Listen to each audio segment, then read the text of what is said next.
how did I get into this? How did I get involved in tools and all that other stuff? Which, I mean, home inspectors, we kind of got a passion for it anyway. But I got a call one day from ASHI nationally, because they're out of Des Plaines, Illinois. And actually, day one, Dave was still there, and James Thomas called me, and he's like, hey, we got guys that want to advertise in the Reporter. You guys ever seen their magazine? And they have these tools, and we don't really know how quality they are or what's going on. And we have, then guys coming in and complaining that you guys are advertising and selling this. And he goes, would you be able to field test it? I'm like, sure. So it started there. It actually started with the ferret about 7 years ago. If you guys seen the little ferret camera, the inventor came in from New Zealand and went to ASHI to show it. So I'm like, okay, so it started with that, their original Wi-Fi, and then from there it just snowballed into one after another, and we started looking at what's going to make guys safer and everything else. So when they merged with the first fuel, Dave called me up and he's like, hey, you got these tools that you're kind of showing, you want to just display them at Fuel in Indianapolis, and I didn't even have a company formed or anything. He called me about 2 weeks before, and I've been doing Fuel ever since then, or super conference, whatever you guys want to call it back then. And I went there, and we were like clogging aisles just with the half dozen things that we had. And some of the distributors are like, why don't you distribute this? And I'm like, okay. So that's how I kind of got into it. And we kind of developed this company around it. It's been like 5 years now. To what I really want is for you guys to be safer while you're out there, to be faster so we can make more money, and then obviously do add-ons. We have a lot of add-on things so you can increase your revenue and that kind of stuff. So that's our basic premise around everything. To have, the number one thing is that we want to show you products that are going to be safe. And I get a lot with the telescoping ladders where they're like, oh, I don't use those, they're unsafe. But if you look at the company that invented them with 5 safety patents and OSHA regulated, you're not buying it from a knockoff or something on the web. So there's a big difference with that. So I try to show them all that kind of stuff. Where do we get these ideas? Like how we're abusing them is they have new inspectors or students that come to me and say, hey, I used this tool. It may not be one that I sold or anything like that. And they said that I gave them improper information. So I'm like, okay, and started breaking it down. We're going to go to a number of those and saying, okay, you didn't understand the limitations. It's just like this when we go out and do a home inspection, we want to tell our clients, we have limitations of doing the home inspection, right? So our limitation could be in the tool that we're using also. And if we use it in the wrong way, we might put a false statement in a report. So that is some of the things that were happening. And it wasn't just students, it was some other inspectors. They had some kind of item that they didn't know what it was supposed to do. Like we'll get into like thermal and things like that. And this is not a thermal class. You know what I mean? By any means, you go talk to Peter or Bill for that. They're here. And you guys could definitely learn that, but abusing it is what I'm trying to tell you. Like they may not get into all that kind of stuff. And if you guys see something up here that I have not mentioned, please let me know. And we get it added to it, or if I show you one of these tools or something that might be, you have another idea. So it's just like in a home inspection. Do you guys ever go on a job and say, oh my God, now I've seen everything? Right? I've never seen something like that. Now I've seen everything. Well, don't they take that as a challenge? To outdo you for the next one. So I don't want to say, hey, I've seen everything with these tools or how they've abused it. And because somebody's going to go, oh no, I can one up you. And they're going to, get hurt or do something like that with it, abuse it. But anyway, why do tools matter in the home inspection? We should all know that. And a lot of this that we're doing is all of these things are going to be beyond the standards. So you got guys that say, well, I don't use that tool, I don't do this because we're talking about beyond the standards. But to me, I understand that. It is beyond the standards, but I think that we want to set ourselves apart either with our unique selling point, our USP, and or we want to do a good job for our client, and give them the proper information. And the biggest thing is to set you apart, to make more money, so that they call you back. Not everything is disastrous that we find with all this stuff. A tool can used properly can make you much more accurate. And we're going to go over a couple of things, just like a laser thermometer or even a moisture meter, how guys are using it wrong to get false information out of a moisture meter. And we'll go over that real quick here shortly. And then again, some things like a drone, ladders, gas detectors, things like that for the safety aspect of it. Providing professional, reliable reports. Whenever you use any kind of instrument, you should document that instrument in your report.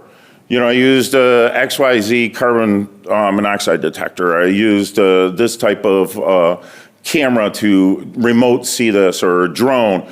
We always put in there, we droned the roof so it lacked physical touch. And we did not actually walk the roof for whatever reason, or we're doing it. Recommend further evaluation after ice melt, or whatever story, how far you were getting by a roofing professional. So you always want to back it up if you are using a secondary item, to have it backed up and have it looked at with that. Our tools, we want to make sure that we're saving time.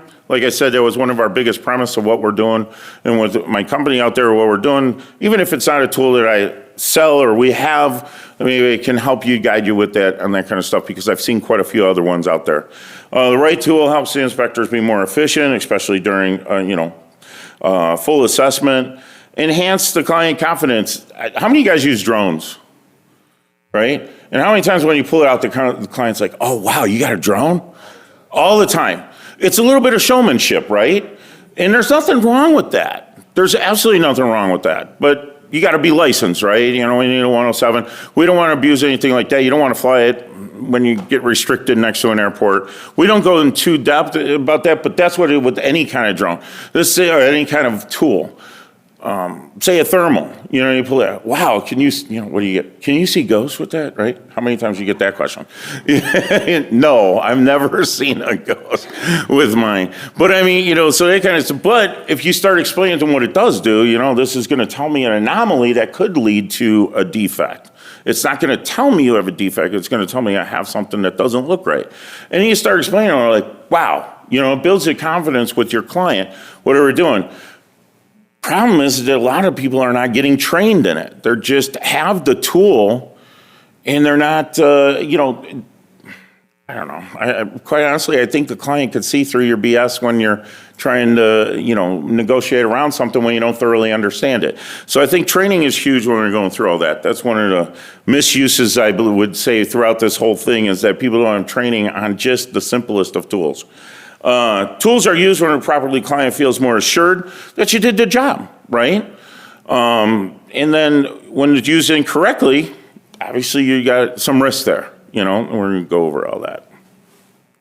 Oops, how do I go back? There you go. Simple GFCI tester, correct? Everybody's seen those, use them. We use them every single day. But how many of you guys had a broken ground pin on those? Didn't realize it before you went through the whole house, right? Holy cow, the whole house is ungrounded. Something like that. So how many of you guys have a half a dozen of these in your bag too? Just to test something like that. But quickly, use it, the GFCI button, if you're using it on a two-wire system, is not gonna trip a GFCI. So if they have a GFCI and a two-wire and you're pushing the button, some guys are sitting there going, oh, we have a GFCI that's inoperable. Well, that could be a clue that you got a two-wire system. You're just not necessarily knowing what's behind that, and that would lead you to further investigation on it. Indicate, and then they're all different too. Like this one is most standard. On this one, 2 ambers say that you got to correct, but then you could have like a Spheri or a GFI that lights up in green and red. You just have good, everything's good. For the green, it's correct. And any one of the other defects, it's just one single light that it's red. So making sure that you guys know that they don't all work the same way. So use the GFCI outlet on non-GFCI outlets. As we just said it, the tester may show wiring issues, but pressing the button won't do anything. Just so that we all know that. Misreading the indicator lights, presuming that all of them have the same pattern.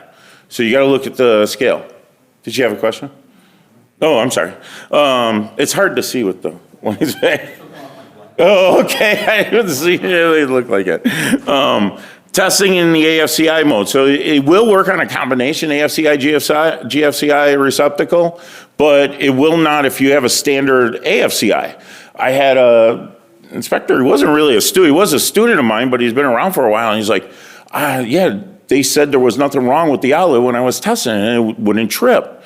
And I'm like, send me a picture of the outlets, that with the tester in it. And it said at the bottom of the receptacle, AFCI. And I go, you don't have a GFCI outlet.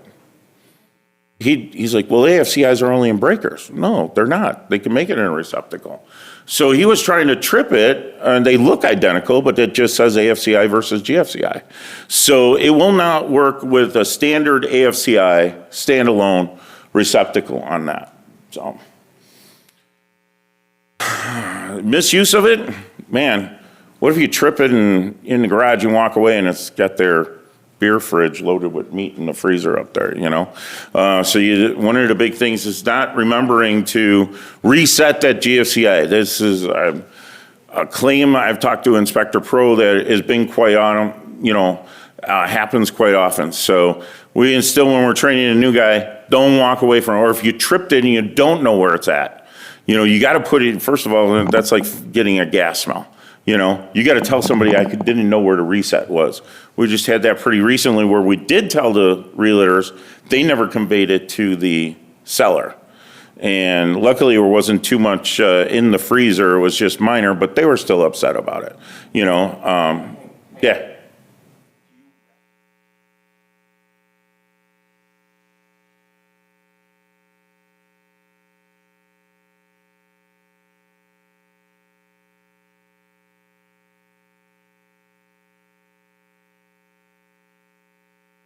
Yes, we do that. If it's occupied, we say no, we didn't load at the time or whatever. It's occupied. But what if you didn't know? You just had a standard outlet and the freezer is plugged in and you accidentally just hit the button, you're checking it for correct. That's actually kind of what happened, and he knew he tripped it. We couldn't find the outlet. So he was still going to write it up. Basically, if you didn't know that, we didn't know GFCI, or could have been on a breaker, you don't know. But not every refrigerator in the garage do we just disclose. Do you disclose all of them? One that if it's plugged in. If you see it plugged in a GFCI, we probably would, yes. But if we don't know, we're still gonna test for it. Yeah, does that make sense? Yes. Yeah. So, assuming the trip confirms that the proper grounding of the GFCI, testers don't actually verify a working ground. And we're talking about bootleg grounds. How many of you guys come across false bootleg grounds? Do you have a tester for those? So the best one that I've seen with that is the Ideal. The Sure Test. So they got 3 dots across the bottom. We don't sell them, but you can find them on the web. Actually, there's a big shortage of them right now. Really hard to find. 3 lights across the bottom that says hot, neutral, and ground. And if you have a false ground, it's a little F in that circle. And it accurately identifies. Now, E-Tech will do it too. They're a little bit harder to read. You may not see that it says fault or false, but the screen will show red. But you don't know what the red is for on that. It doesn't definitively tell you. Ideal Sure Test? Ideal? Yeah, it's really good. So, very popular in Texas. Where are you at? Florida. Very popular in Texas because they have to test first. So, that's what it's out there. But they're getting hard to find. So if you come across one, I just looked last night, there were a couple on eBay that were brand new. They're about $400. But it was the easiest one to use. I don't know why there's a big shortage of them right now. I do have one that you could see at our booth if you wanted to check it out. Yeah, but if you had a bootleg ground, plug in your standard tester, you're not going to know. Right, this one will show you. And that's a huge safety flaw. You know, having these, if you Google it, the Fire Safety Commission and consumer safety reports say that it is a fire. You know, it's proven that there's been quite a few that due to fire were due to false bootleg grounds or shock.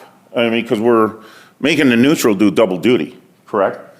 So using the tester on ungrounded two-prong outlets, the testers require ground in order for them to trip. Now, some of them may work, even if how they will get around that is they will bootleg the GFCI to the two-wire system. And then it'll, for that microsecond, gonna think that it's gonna, that little bit of leakage that the tester is causing is going to trip it. Do you guys know how these testers work at all? So Correct. We call it a false ground or a bootleg ground. So when you put your tester in and you push that button's got like a spring-loaded trigger in there. And when it touches, it gives just a little bit of current to ground to give us an unbalance between the neutral and the line. And that little bit of unbalance, because it's measuring that it's equal, that shuts off the outlet within 1/40th of a second. So it actually just takes a small amount of energy, and puts it to the ground. And that's how it works. And life-saving, So GFCIs are there to protect the people. AFCIs are there to protect property. And that's why when you push the button, they don't do anything with an AFCI. Now, they don't make an AFCI tester. Anybody have one? I don't even have one. They do have an AFCI tester. But that's building a backup. You have one? yes, And I know that the AFCI is a backup of the flow, but I don't know how the tester actually backs up that energy. AFC.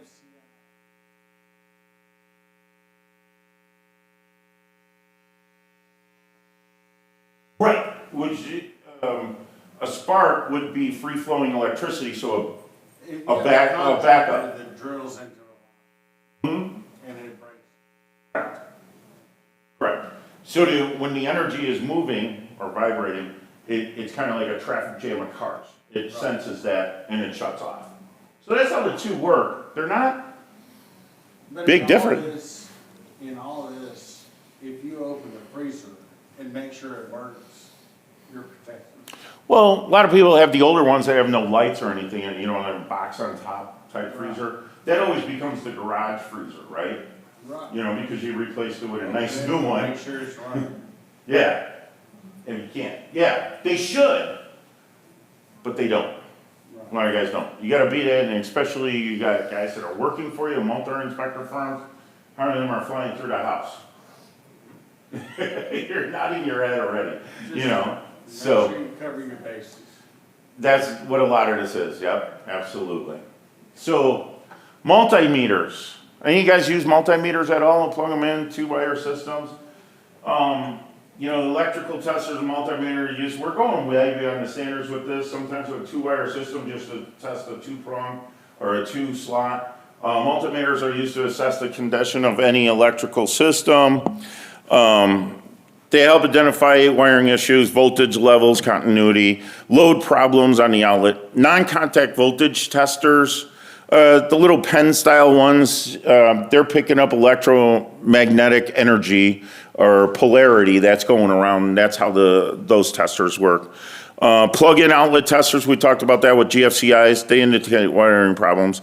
And then multimeters, the digital or an analog one are going to do just about the same thing on those, either one. Oops. Keep looking at it on my screen here and not getting to the right one. All right. Using the wrong setting on the multimeters, like especially if you're trying to get amperage or anything like that, if you got it at the wrong setting, you're not going to pick it up. Setting the amp when measuring voltage or vice versa with those, what you're trying to look at. And again, it doesn't take a whole lot to get trained in these they're little box type ones with the two wires coming out is what I'm talking about here, the multimeters. If you have you guys that are using these for any kind of continuity or looking at, a couple of YouTube videos will probably get you up to speed on these. They're not very difficult for what we have to do in a home inspection. But the problem is that they take them out of the box, I'll plug it in, oh, the needle moves, I must be good, let's go, and they're looking at the wrong stick. It's true though, right? Not verifying the tester is working, or the batteries might be dead or low and you're not getting a correct reading. Probing, where did we go here? Probing too deeply in outlets or panels, obviously with the two prongs, you could damage them. Inserting probes too far can damage the contacts. Failure to isolate or de-energize the systems when you're using it could be bad. It could be electrical shock. Some components should only be tested with the power off. If you're just looking for continuity, they got a battery in it and that's what it's going to show you. And you put it in there when the power's on, they're probably going to notice right away, right? You're going to feel that. Rely solely on the contact, on a non-contact voltage tester. In our business, we rely on those quite a bit, right? So it's quick, but not always accurate with those. But that is one of the biggest things that we're going to use. Clamp meter. Any of you guys ever use these? So what do you do? Water heaters, electric furnaces, going way beyond the standard. I encourage it. I think that's great. A great thing for your client, especially. I would say 70% of the water heaters, electric water heaters that we see out there are, one of the elements is not functioning on them. Do you get that a lot on yours when you test them? Yeah, we're all season for solar. Oh, for solar, yeah, you're in California. Yeah, absolutely. I didn't even think about that. Absolutely. Yep, that's great news for them. But as simple as you are, you can get one of these, a decent one for $20 at Harbor Freight. And they're gonna do for us, they're gonna do just fine. But guys put the wire between the clamps. You know what I mean? And then I've seen guys misuse these or put two hots on it in the electrical panel at the same time, trying to get a reading.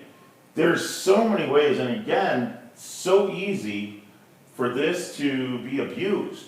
The amperage settings here, how far you wanna go. I mean, we just wanna know amps in a whole. We don't need tenths of thousandths or anything like that, unless you're going or you're trying to look, maybe you're going to put it on a copper water line coming in, and you wanted to put it around there to see if you got a ground fault somewhere in the house. You could do that, but we may not want it because there's so much resistance throughout the rest of the house. You may want to dial it down so that you're getting a more of 1/100th of a reading or 1/10 of a reading versus a whole amperage. Make sense on that? You guys, when you use these, they're a great tool to use for the proper thing, and it doesn't take a whole lot of training, but the problem is that we take them out of the box and we see one thing with it when we're doing this, and everybody thinks they can test whatever they want with it, especially you got multi-inspector firms or something like that with your guys that are out there in the field. Clamping around both the hot and the neutral should show you 0 because one's going in, one's going out, it's not gonna work. So using only the AC clamp or vice versa, if you have it set to DC and you put it on AC, you're not gonna get an accurate reading. The jaws have to be fully closed on the ones that do have the jaws. Trying to read a very small currents. Some of them go pretty low for hundreds of thousandths on them, but they're not good for low voltage type systems. They don't pick up too much of that. Taking readings next to other energized conductors and transformers, you could get the polarity jump. Measuring both legs, we talked about that, a multi-phase that's hot and neutral. Yeah? When you're measuring voltage, how close does it have to be to read it? When you're measuring, this is amperage. These are amp meters. Right, when you're measuring amperage, Okay. when you plant the wire, how close do the other wires have to be? The one should be in the middle. The other ones could be on the outside. Right. Yeah. How close can it throw it off? I don't understand. If you plant the positive wire on an HVAC, Okay. if the other ones are touching the sides, will it throw it off? Not on a fully closed one, but the ones that are fork style, yes, it could. Because the polarity could jump over it. So why they're in the plastic housing is that they're shielded. Okay. You know what I mean? So if you got in the panel and you wanted to see what your load was, like on let's say a stove, you turn everything on and you want to see what you're drawing. Let's say we got a 40 amp fuse and you think they need a 50. And you could clamp it on there and see what the RLA is, so running load amps or, the startup amperage is Right. on it. Yeah.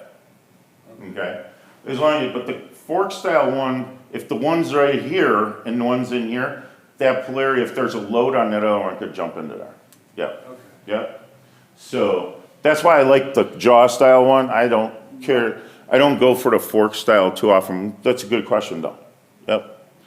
Exceeds the amp ratings on the product, you know? So, moisture meters. Diagnostic tool used by home inspectors to measure the moisture content in building materials, wood, drywall, concrete, helps find hidden damages, leaks, areas are prone to mold growth, visible to the naked eye. There's two main types, the pin and a pinless meter, right? So, which one do you think these are both just as accurate, a pinned and a pinless? I favor the pen. It's way more accurate.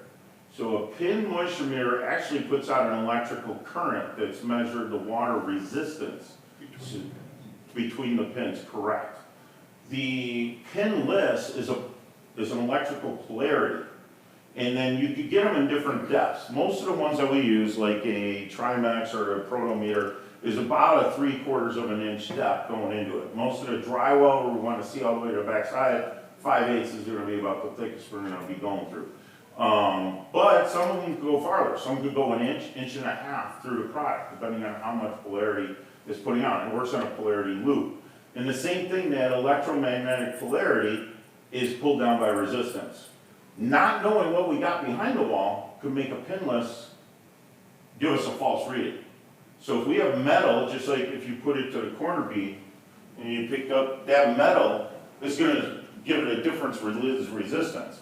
Actually, it's going to be a positive resistance. It's going to give it a lot of flow. So we can't use it when you're looking at it. You could have a screw behind the wall. And when you happen to put it up in one spot and you got one screw that's behind the drywall, that resistance is going to be different. So you should rasp or move your product back and forth. Make sure that you take two, if you think there's moisture in an area, let's say we looked at our thermal, right? We got an anomaly there. I would take readings everywhere I could within that area. If they're all consistent, then you got moisture. When guys go up and put it up in one spot, you might have a screw back there, and that's going to show that you got moisture, which may be airflow. Make sense? So, but if you want to truly determine if it's moisture, the electrical current out of a pinned one will put a charge through there to measure the resistance. And that would be the best one to use. We all use pinless because we know that people don't like to see little pinholes. Yes. So if you're using a pinless, what material would you put behind the meter to read the wall? You don't want to read 3/4 of an inch, it's a 1/2 inch. Right, but you're hoping we don't have an electrical wire behind that wall up against it because it'll Right, if pick you're that in the up. whole wall. Yeah, I don't put anything besides what is on that meter that's designed to be right there on the wall. There are adjustable ones, Trivex RWS wall, roof, and siding meter. That is adjustable to see how deep of a polarity. That one will go up there, but they're expensive. They're $2,000. That'll go up to 4 inches deep into Right. material. If you have a Klein meter that reads 3/4 of an inch, Mm-hmm. you have 1/2 inch drywall, what material would you put between it? I don't think it's designed to have anything in between it. It is. It is? Yeah. I did not know that. So, what would you put? I'm asking. Yeah, I always use it, I just put it right up on the wall. Okay. And then I'll rasp it back and forth. If I see consistently I'm getting a jump right here, I'm probably hitting a pipe in the wall that's less than I'm gonna say. I was You know. on the stud. Studs generally don't throw it off unless there's moisture on it, you know? It's wicking from the. Oh, well then definitely, yeah, if it's wicking moisture, of course. But if we're looking at a dry situation, you want to, everything's dry, from drywall to wood, it's not gonna be that much of a difference. So drywall is gonna compensate for about a 12 to 15% density of moisture. And when you go into wood, and you're looking at maybe 15 to 17% density of moisture. So we're not talking a huge difference between the two. It might move a little bit, but maybe not enough to excessively put it over to the wet side. Does that make sense? I never heard of using material to change the depth. It's on the Klein website. Mm-hmm. to put something behind it to, I'm gonna show you the protometer one here, and they might, I reviewed that, and I don't remember seeing anything by protometer on there. But yeah, but, okay, that's good to know, thank you. So, How would you know the depth of the drywall? Because You don't. 5 inch, it could be 5/8, so Correct. why would you make it 3/4? they're set to 3/4, Okay, but, the meter is. yeah, but so how would you know what to put between the meter and the wall if you don't know the thickness of the drywall? I don't know, That- that's what I'm saying, I That's don't, crazy. yeah. I just use it as is with the, you know, like, And you're Trimax looking got for the little foam inconsistencies pads. anyway, Yeah, Not a true accurate 4% or what, but you're looking for highs and lows. correct, rasping, back and forth. Exactly. I kind of use a Z pattern, you go back, small areas at a time, you know. If you know, if you're getting consistent moisture readings, you're probably What, wet, yeah, absolutely, and that's what you want to know. correct.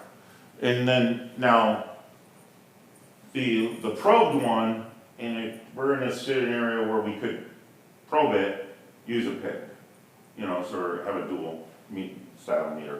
And that's gonna be most accurate.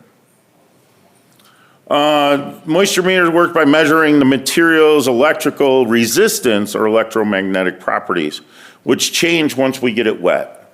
So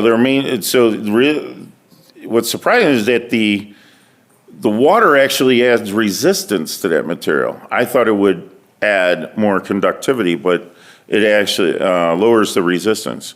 Lowers the resistance. Two main types of pin type meters. Two main types are a pin meter we just talked about, sends the current between two metal probes to gauge the resistance. Lower resistance means more moisture. The pinless meter, electromagnetic waves we talked about detect the moisture without penetrating it. I know most of us are going to use a pinless because I remember the first time I had my pin meter, somebody noticed that on a wall, and I don't know, I'm like, oh, those little dots are so small. Years ago, I was like, oh, you get that phone call from the reeler. Yep, you know, but. Using the wrong type of, you know, the meter for the wrong job. You know, so if you're using a pinned one everywhere, somebody's eventually gonna notice it and they're gonna get called out on that. Pinless meters are better for just our surface scans for us to quickly go over it.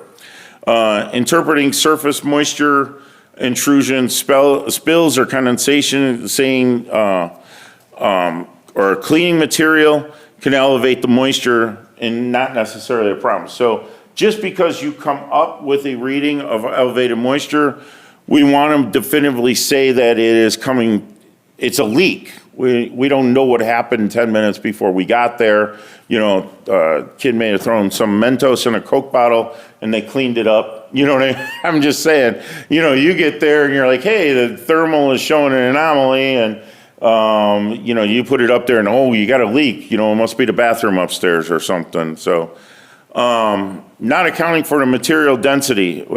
So all of those have an adjustment on whether it be concrete, you know, masonry, drywall, wood.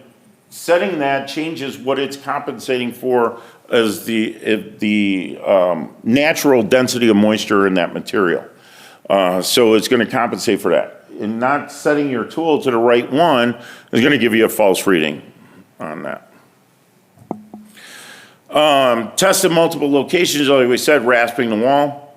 Using it on metal surfaces, that's going to speed up, give us much lower resistance, especially like the corner bead, a piece of conduit behind the wall, somewhere around an electrical outlet or a ceiling fan. The housing is metal, but we always see stains up there, right? From it condensating, dripping back in. So we put our moisture meter up on the ceiling and we got elevated reading, but that whole housing is metal. And you're putting it right up against the plastic housing, but you don't see the metal part of it behind it. And it's gonna show you, and you're like, oh, it's wet. When actually, it may not be. Is it still an issue because we have the stains there? Absolutely. But it may not be an issue with it being moisture at that time or a leak. It's a condensation. So you gotta understand what you're using those materials on. Ignoring environmental factors, high humidity can raise the moisture levels of your walls beyond in the entire house.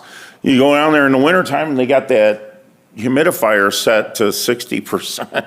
You know what I mean? And you're trying to find a problem, you might have it throughout everything in the house. So make sure you look at other things so you're not accidentally using the, coming up with a wrong diagnosis on that. Zeroing out the device, some of them, protometer, every time you turn it on, it goes through a recalibration series. Obviously, if it's a pin type like pin meter, I'm saying a pinless, but it's got the analog gauge, those are not going to recalibrate themselves. The new digital ones from Trimax, Protometer, generally every time you turn them on, they go through a recalibration gauge for a few seconds on that. Here's the site from Protometer. If you go in here, you can understand how the moisture meter works. And you fill this out, they'll send you a booklet.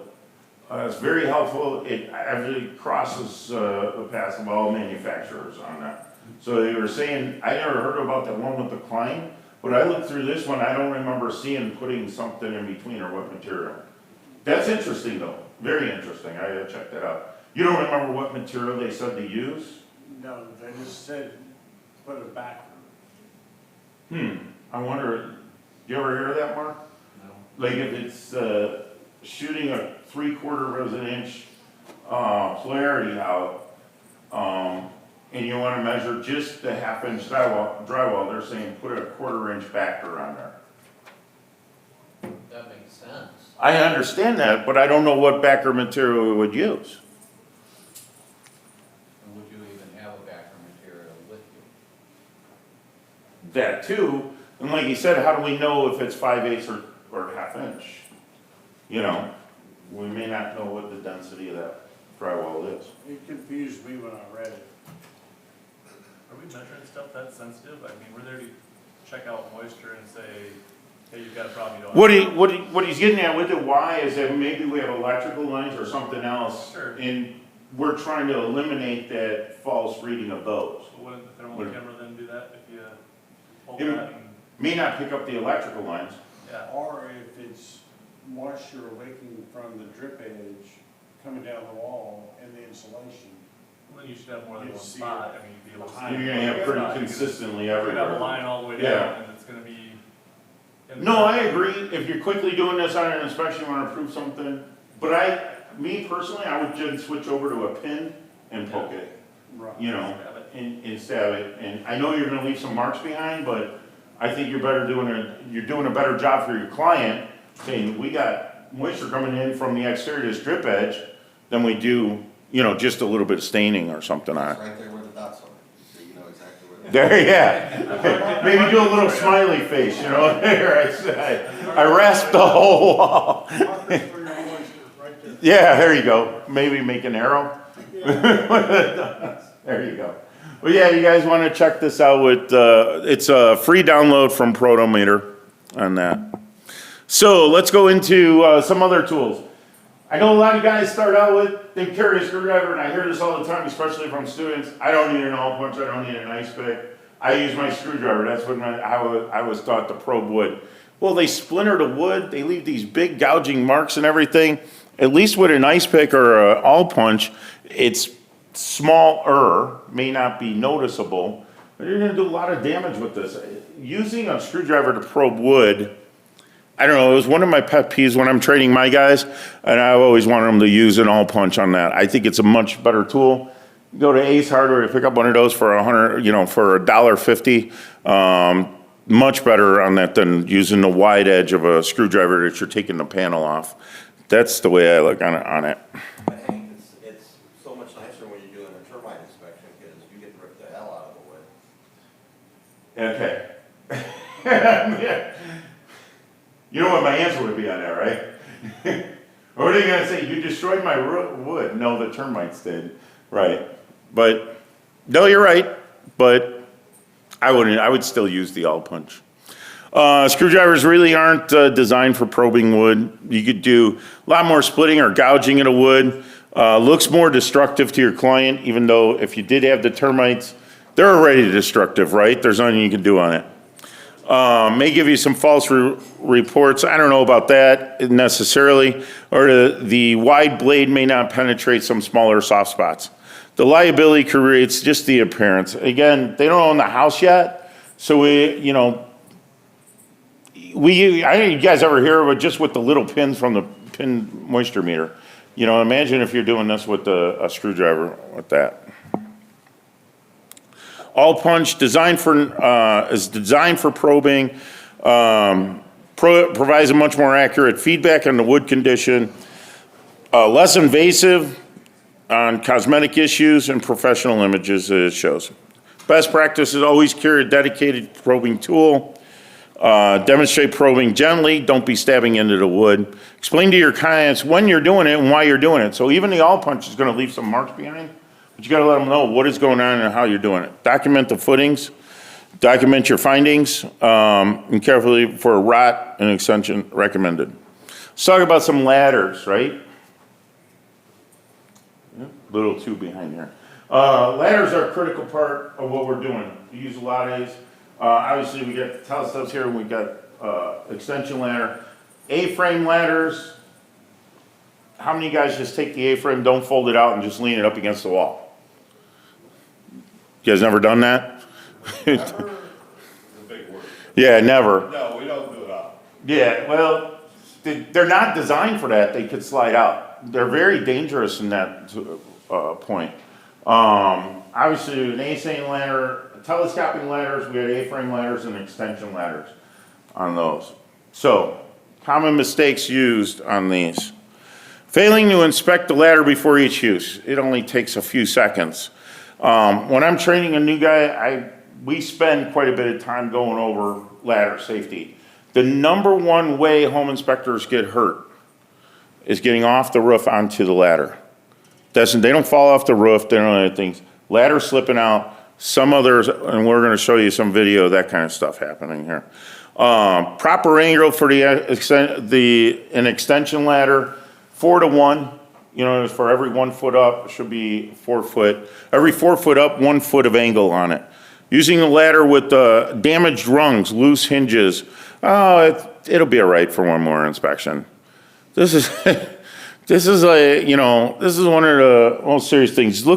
If you have multi-inspector firm, look at the ladders that your guys are carrying when they come over. Make sure they haven't dropped them or damaged them. Yeah, Mark? The number one workplace injury is, according to OSHA, is ladders and ladder falls. And A-frame ladders, not necessarily extension ladders. And if your ladder is damaged, it should be cut up, destroyed, it should not be used. Yeah, don't throw it out whole. Yeah, Right. Don't sell it. If you sell it, you have liability if you sell a damaged ladder. wow.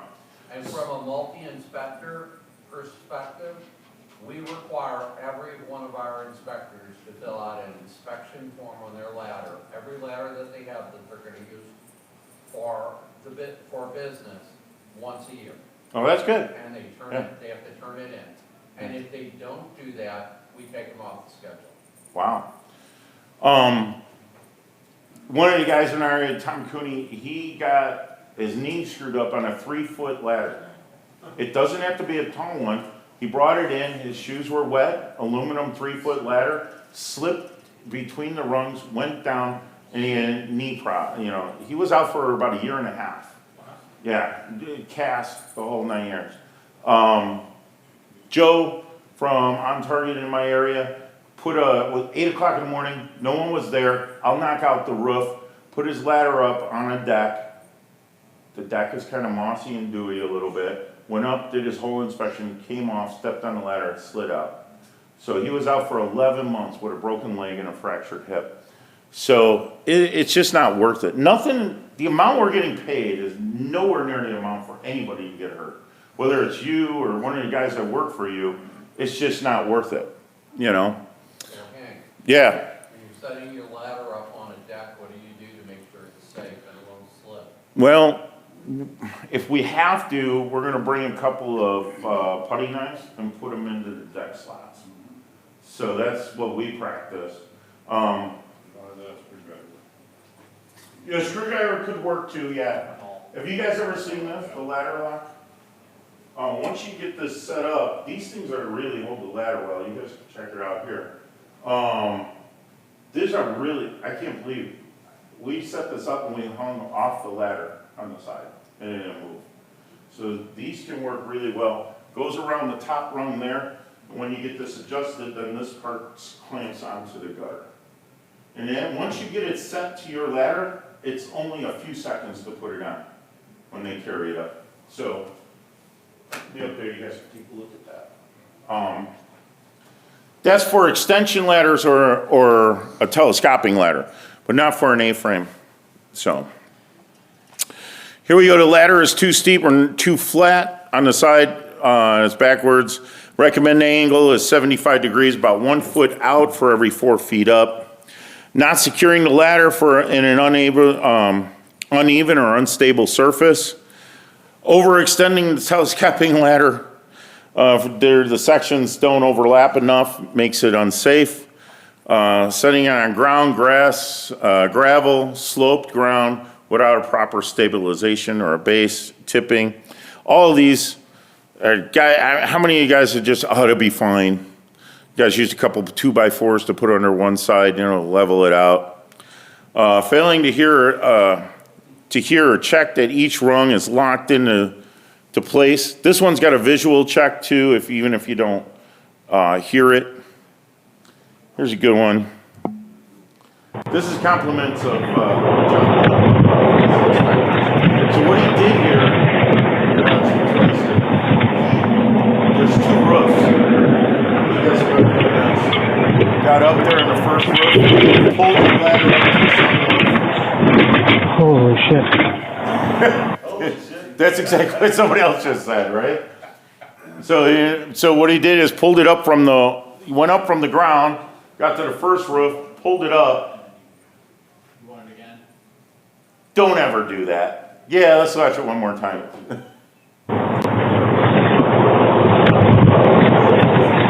It's a tile roof. Same tile roof. It's a little wet. Nothing.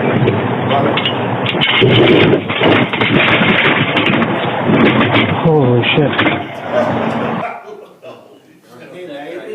Huh? Hey, mate. Yeah, this is one of John's guys. He's like, we've all done, yeah. It reminds me of when you're playing on the playground, when you climbed to the top of the monkey bars, right, and stood up there. This is rating right up there, Can I ask, how many guys walk on tile roofs? If you're trained in it,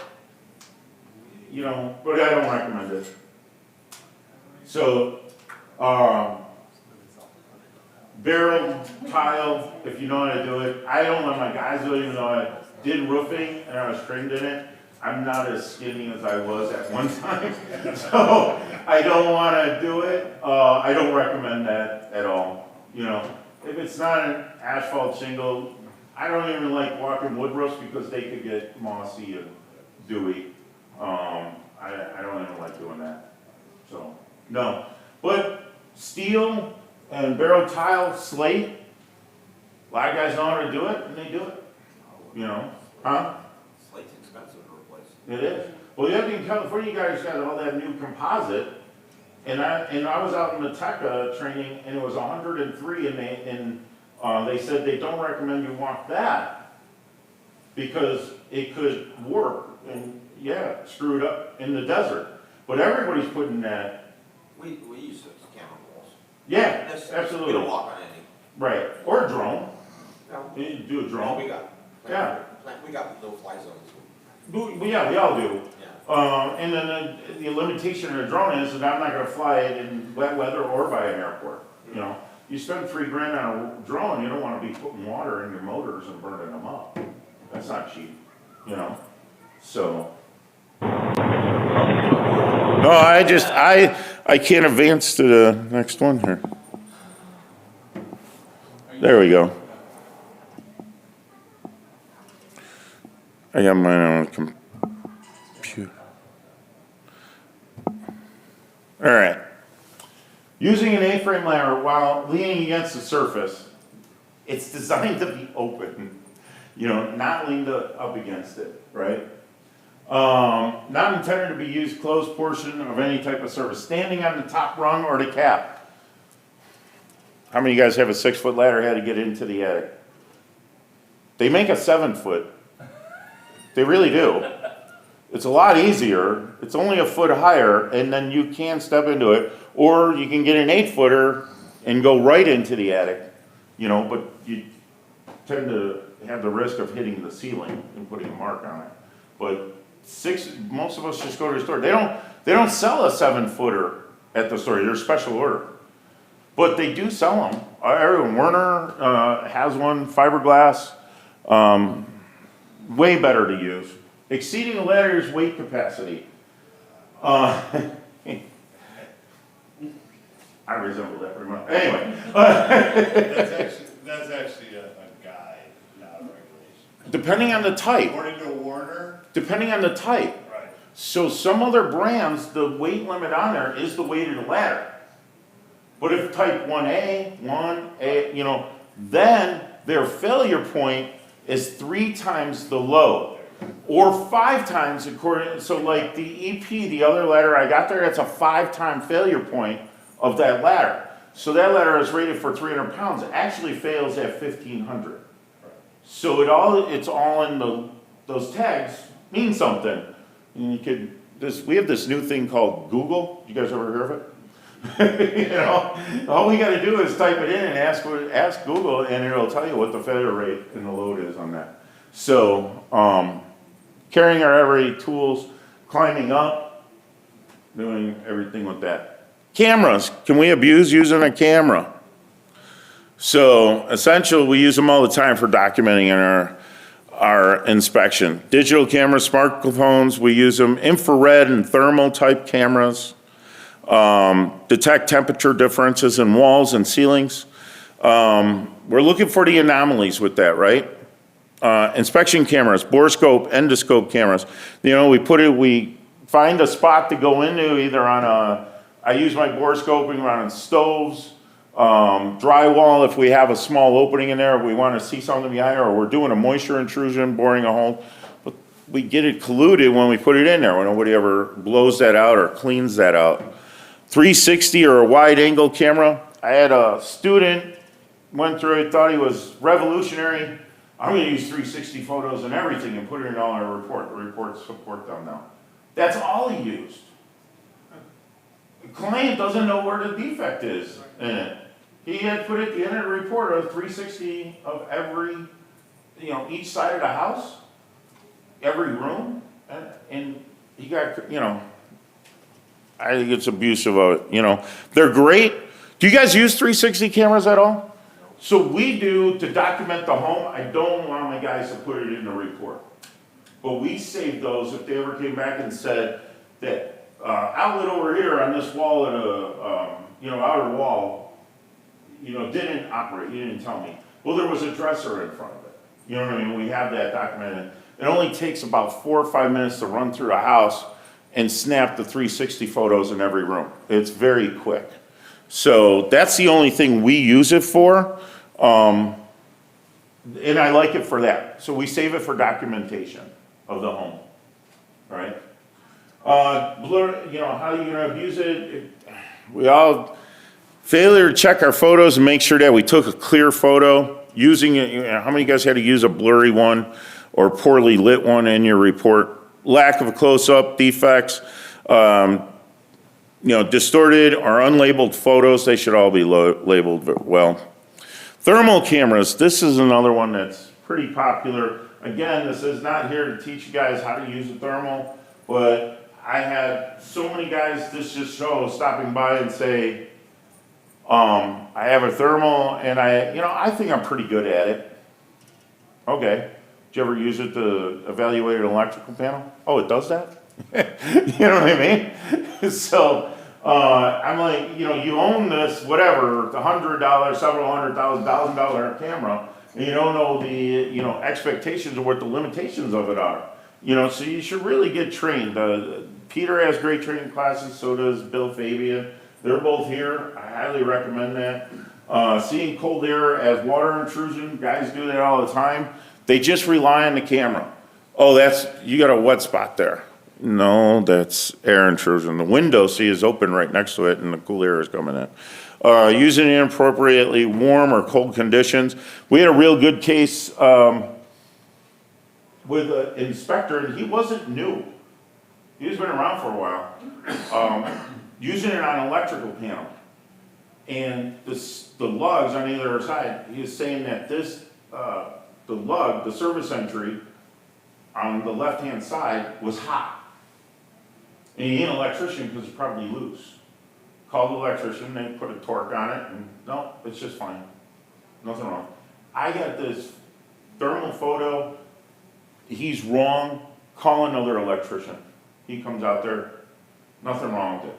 I'm gonna get my electrician out there. Comes out there, simulates the exact same thing because of how he had to stand. The guy pushed him. Oh, it's not hot anymore. He was picking up his reflectivity, his body heat off that metal lug. It happens. You know what I mean? So he wound up paying for 2 trip charges for 2 electricians to go out there. His buddy luckily didn't charge him. He didn't want to refer him, but that happens. And obviously it was not trained about emissivity and reflectivity. So if you know how the camera works, it's a great tool. We don't use any of our thermal images in our report unless they pay us for a thermal evaluation. I think you should get paid on it. You do the same way? So, Not bringing it out unless you pay for it. well, we use it to make us visually, a better visual inspector, and then back it up. So like if like clear water leakage from a toilet, behind the toilet, very easy to miss. But the thermal, if you scan the bathroom, it's gonna pick it up instantly, you know? And you're like, oh, now I can see the leak. I still don't put the thermal image in there, right? We don't even take a picture of it. But it's easy to give inaccurate information on this. This is one of the issues quite a bit that I get calls on from guys that have inaccurately called this out. Yeah, Mark? So when I was president of the Comanche chapter, the biggest complaint for 2 years in a row I got was on inspectors using thermal imaging. They're putting it in their reports, they're interpreting it wrong, they don't even have their cameras set right. Every time I would give the images, a copy of the report, to a level 1 or level 2 certified inspector. Every time it was interpreting it wrong, and they didn't have their cameras set right. And it's because they didn't have any formal training. Right. So they're going out and they're using a tool, whether it's a cheap or an expensive camera, without formal training, and all they're doing is causing problems. Well, the other thing is, we didn't hear about this 10 years ago. So my first E40BX, when I bought it, was like $7 grand, right? They don't make it anymore. But you could go and get a Hick Micro that's 10 times more powerful than that one for $500. So that's where coming in, you got guys buying a camera now that's more powerful than what we had several years ago, and they're $500 camera, right? And you still got to use the moisture meter. That's another problem they don't realize too. They're just photographing and saying it's moisture and not backing it up, but that's part of the training. It's just a We know that, you know that, you know. It's just a tool, just like any other tool Mm-hmm. that you have. So you use that tool and then you confirm the presence of moisture with your moisture meter. Yeah, this is just, it's finding an anomaly to lead us to further investigation. That's all it is. It's not a definitive tool at that point, so. Borescope cameras, endoscope cameras, like I said, the ends, you know, making sure they're not dust covered or obstructed, forcing the probe into too tight or obstructed spaces, damaging the walls, other wiring, or the camera, using it without cleaning the lens, using a light or a check image orientation can cause misreadings or misreporting on what's been viewed. Not using the light or checking the images after you get done with it. So, 360 cameras, like I said, we use these to document the entire house. I think it's a good security measure. We just had that come up just recently where that was it. They were saying there was a number of additional electrical issues. Well, there was everything all over the house. We couldn't do many tests. We only tested like 5 outlets in the whole house. And they moved in, and of course the ones that we tested were just fine. But we documented the whole house in 360 that there was personal belongings and storage items. It's a nice way of putting it, right?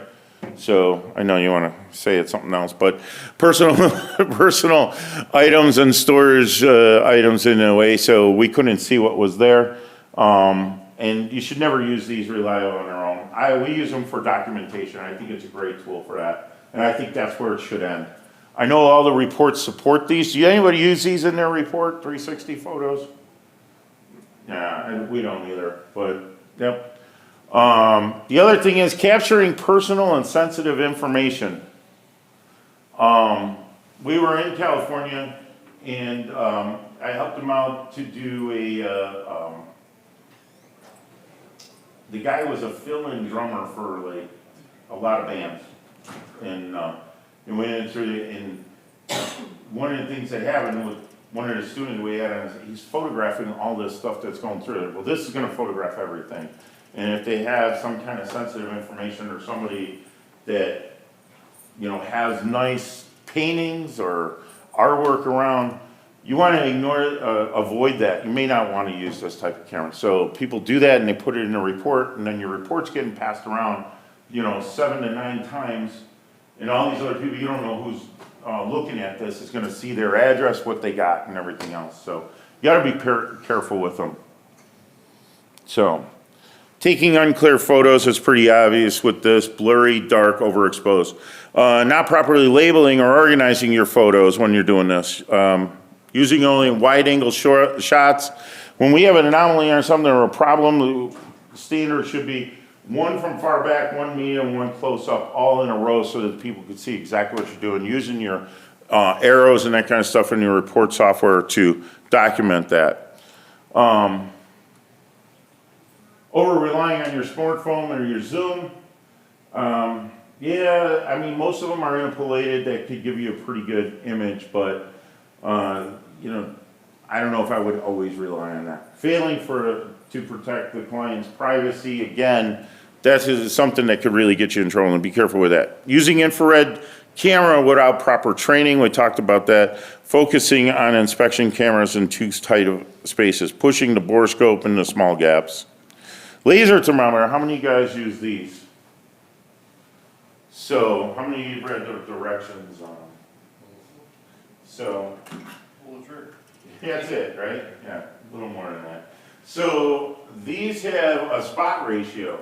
The distance. The distance, right. So, that's the problem. One of the guys when I hired him, I never have a faucet that's over 10. Most of them are under 10. Well, he's a foot away from the stream coming out, it's 5/8 inch stream, and then it's taking all the background noise with it too, and he's like, oh yeah, it's only 90 degrees. No, it's not, you know what I mean? So, same thing with this. So if you're like a 12-1, then for every 12 inches, you got a 1 inch spot, and that grows another inch for every 12 inches. So if we're shooting 10 feet away, we're gonna have a 10 inch spot, and it's taking the average of that. So, that's the number one thing that they misuse on this. And the directions are on the side of almost every one of these, right? And you get your guys out there or whatever doing that and not understanding what they are looking at. So if you're carrying your infrared camera, That's much harder to use at that point. then you would add that infrared photo into, if you're measuring the temperature at a I still use that. I don't want to put any infrared photos in there, but if I'm looking for an anomaly, that ain't gonna find it, Okay. you know? Yeah, but I'm definitely gonna put, I try to stay away from putting any infrared photos in my report, unless they paid me for a thermal evaluation. Does that make sense? Accuracy depends on the emissivity. These also have reflectivity and emissivity off the laser. So our guys are like, well, I use a laser thermometer to get my delta T. That may not give you an accurate delta T. Actually, the best way to get a delta T if you're doing it is a good old turkey thermometer that you buy at the grocery store. You can always find a small opening somewhere close to it, the furnace or your AC. Get it on your air in and on your way out, and they're like $7, $8 for one of those. That's your best way of doing it. These could give you too much emissivity, reflectivity. That's not going to give you an accurate reading. All right, guys, there's a diffuser in the floor, and they're standing like 4 feet away from it. Yeah, it's 90 degrees. Get right up next to it, it's 120 degrees where it should be, you know what I mean? 90's not accurate enough on a furnace. So spot ratio, new guys especially abuse these quite a bit. Best use case is checking the AC vents, hot water pipes, electrical panels, they could be used for that, individual breakers, you get it close enough, uneven insulation, performance. The limitations don't measure internal temperatures like inside a meat or walls. Give false readings, shining, reflectivity, translucent. Surfaces are definitely going to give you some reflectivity on that. The spot ratio is the #1 thing that gets them in trouble, and not understanding how to measure that spot ratio. The farther you stand, the larger the measurement of the area becomes, which means you're no longer just hitting a small point. And the other thing is the ones that have the laser, they think that's, when they put the laser out and they're 10 feet away, that's the spot that they're getting it on. That has nothing to do, it's still a 10-inch spot, and it's taking an average of I that. have my guys like take a photo of the thermometer in line with the vent so I can see how far away they are. That's a good idea. I mean, we always do, like, when we measure the stove to show the stoves were, and we have it in there, because it'll hold the reading on the screen for a few seconds. So then we'll just, get our warm spot, take the picture, show that we tested it, or the refrigerator. They're great for that. But, to do a small diffuser vent, in a 10-foot ceiling, right, so you're not gonna get the most accurate. But that's the #1 thing is that spot ratio, that they don't understand that. And they I got a laser pointer, it tells me exactly what I'm taking it at. No, you're not. So. Off-center targeting, again, like some that don't have, like this one doesn't have the laser thermometer on it. You don't really know if you're on center of that vent. The results are reading and it looks lower than it may really be. Similar in part, or it might be higher. Part of your spot covers a hotter surface than your target. It'll inflate the reading. Edges and background interference of your spot, we just talked about that. Laser pointer, the microception is that, misconception is that little dot is where you're gonna be at. So to correct this and use it properly, best practice is get as close as you can. Know your throw ratio on it. Use it consistently at the same, everything you're measuring between two areas. Avoid the shiny surfaces, again, the reflectivity and emissivity. Double check your suspicious readings with another tool or device, moisture meter, anything like that. Again, I got that in there again. Best practice, get close for accuracy. Know your tools. Know your tools. Use a consistent distance for comparison. Recheck and use it just like with a thermal. Use your moisture meter to verify what you have found. Flashlights, beyond the standard, right? Flashlights are great. We could use them. We got all sorts of different ones, rechargeable, standard handhelds, and headlamp style flashlights. Knowing the looms are too weak, Or high looms can wash out your photos. How do you guys ever taken a picture with a flashlight and washed out what you were taking a picture of? So try to get an adjustable one if you can, so it doesn't wash that out. Your batteries die right halfway through, so how many of you guys carry like a half a dozen flashlights with you too, along with outlet testers? Shining lights are quickly or poor angles to get the right photo. Using a flashlight with a dirty lens or crack cover, be careful with that. Not too much about them. Gas detectors. You guys do gas readings or gas detectors? Yeah. We carry a gas detector. I think it's good practice for your client. Absolutely. Misuse of them is without regular calibration, or checking the sensor tip.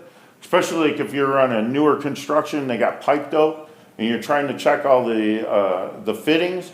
That pipe dope is going to clog up the tip, and it's going to degrade the accuracy of what it's going to be able to pick up. They do need to be calibrated. A lot of them are self-calibrating now. That's why you need time to warm up on them, or you should give them ample time to warm up. So not warming up the device, it's not going to allow it to calibrate properly. Many detectors require a brief warm-up period. Misidentifying background readings. Some environments, like garages, older homes, and you could have a gas leakage in there and it's going to still go off, so you're going to be picking up something like that. Drones. We're going to talk quick about drones. Biggest thing is with drones is not having a license. I got guys that are arguing back and forth. They got in trouble for it. They're saying the drone, well, I don't know I'm going to use the drone on the inspection, so I'm not actually, if I was going to use it on every inspection, then I would advertise it and I need a commercial license. I don't think the FAA is going to buy that. So the drones are great, helps us out to see areas that we can't reach. I think you're doing a great inspection, a great job for your client. Thermal drones, if you're doing commercial roofing, are invaluable. I mean, they give us so much information. Flying without a license or certification, can't operate near an airport. U.S. commercial drone requires a 107 license, if you didn't know that. You can't fly in restricted airspace. Not checking weather or condition, wind gusts, rain, poor visibility, crashes with them. So it's just in Maryland teaching a class, and we were right by Andrews Air Force Base. And I'm like, hey, let's get a class photo, right? So we go and get this class. I'm like, going to do it with the drone. And I've never heard my controller with so many bells and whistles going off from, and I'm like, what the hell? I'm not that close to Reagan. They're like, oh no, Andrews is only like a mile away. They're like, you better take the photo and let's all get inside because they'll show up here. And they did. I was like, holy cow. About 20 seconds later, they downed my drone, they took it over, and I could hear it talking over my controller. You're in restricted airspace, blah, blah. And I was only like 15 feet off the ground. And boy, they take it very seriously, let me tell you. They don't play around. You can call the tower. I was in military airspace. There's no one you could call. No, you can still call the tower. Yeah. I don't think they would have given me. Right, that's He was the phone still number. trying to pick up his pants and see. Listen, I didn't tell you, you can call the tower. Yeah. No, I mean, you can. I have done that before, and you get, my controller can communicate with the tower. You can get the advanced controller, and that's fine. But I've never had one where it started beeping and honking at me. I've never had that happen before. Mine has, yeah. Yeah. Mine goes up and goes right back down. Yeah, right. It went up, and it was about 25 seconds, and that was it. Less than half a minute, and it came right back down. So, pretty wild. And I have a license and didn't even think about it. I didn't know the airport, I didn't know Andrews Air Force Base was close, So, anyway, over relying on drone footage. Wide angle views are fine, but if you have a good camera on it, you can cut that down and actually narrow in those wide angle footage if you have the pixelation for it. Ignoring the battery life or signal strength, obviously nobody wants to lose their drone. Failing to notify neighbors and occupants, I don't. Radon testing, air quality. Talk about those real quick. You can do short-term charcoal canisters, they're not that great. Continuous monitoring, alpha tracks. Placing the radon device. Mark was just telling me he went into an inspection last week. They had the radon unit, he's out of St. Louis, on granite countertops. So it still happens, you know. He said it was just last week, and he's like, you may wanna get someone else to do a test here for radon, you know what I mean? So, yeah, I can't believe, I thought that was day one that we learned when we went through our radon school, but improper timing or duration, you can dump data on them, but most of the time we don't want them to run too short, or mostly too short. Too long is usually okay though. Testing during extreme weather conditions, maybe they didn't know. Maybe you had a storm, you're 20 miles away, they had a storm, they didn't know. So they should be telling them about that for high wind storms and the use of whole house fans and everything else. So we just had one not too long ago, went there to pick it up, and the whole house was wide open because it was only 70 degrees outside. And, you know, you need closed condition. Well, I'm not running my air conditioning. I understand it, but, you know, nothing you can do with it. So, mold tests, Zephyron pumps, the guys are, you know, great. Well, they're tried and true. You could still use these. The air samples, the spore test, you can do is tape lift test, instant, read type of mold detectors. They're out there, but they're pretty good. Improper placement or testing near windows. You got to take in account the airflow, what's going on. HVAC vents, outside airflow, produce inaccurate, inconsistent reports. Failure to follow sampling protocols on it. Again, this is a tool that you should be trained in. You know, mold testing and mold sampling shouldn't just be going out there. It's easy to get the equipment and then doing it. This is controversial. How many guys do mold? Okay. What do you go in a house that has a boiler? What do you do? Do you stir up the air?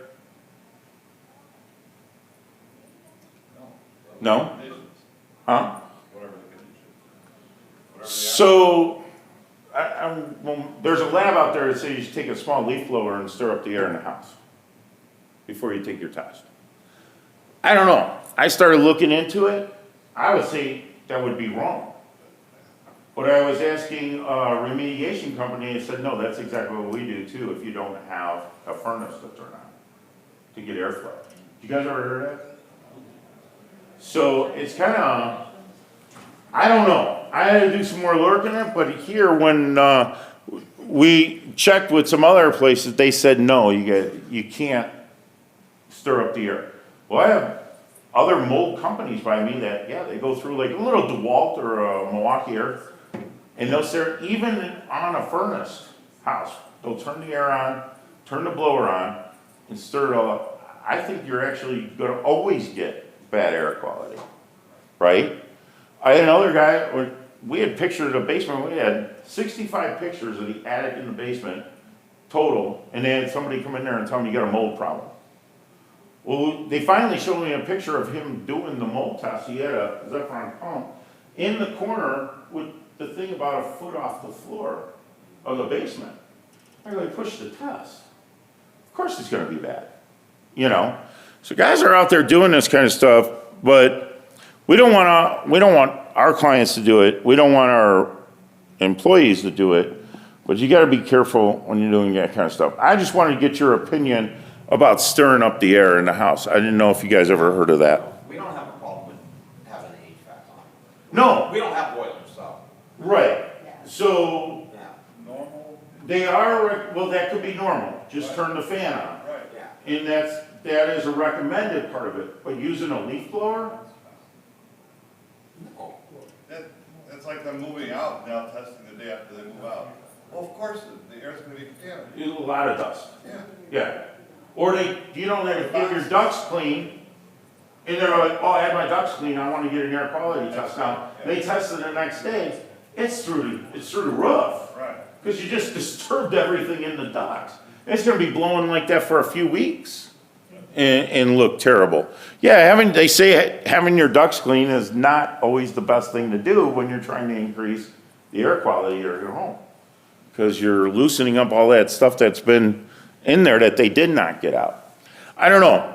I had to do more research on that, but that was something that was in there. We just talked about pushing the test, putting the pump or the air cassette near visible mold. And they used that picture of them having this in the corner about 1.5 feet off the floor with the tube, with it running. Well, this is where we found the mold. And you know what his argument was?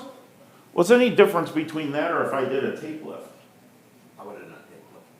But you're in a basement. So would have not taken it. No visible, you know there's gonna be mold there anyway. Well, I would tell them that too. I'd Right. tell them that too, But no, they But if wanted, there's visible, I would do a tape lift. there was really no visible mold. You know what I mean? It was just a corner, so. Using a blower to move the air, again, I think it's pushing the test. But somebody told me there was actually another lab. I'm gonna check with Kim at EMSL, see what they say, but there's another lab that recommends stirring up the air. I'm like, wow. Misleading clients with the untextualized results, evaluated spore counts alone don't indicate that you have a problem. They don't have their baseline. Delaying lab or shipment to storage in extreme temperatures, relying solely on the test without any visual inspection. So you send your guy out there, and that's another one of these mold remediation companies. They got guys out there just going out and sampling houses and say, oh, we got the results back. We got to do this, this, and this. And I think it's poor because it's coming back on us. You know what I mean? When we're saying there's something there, oh, they found something or they did this. So what do you guys think? Got any questions?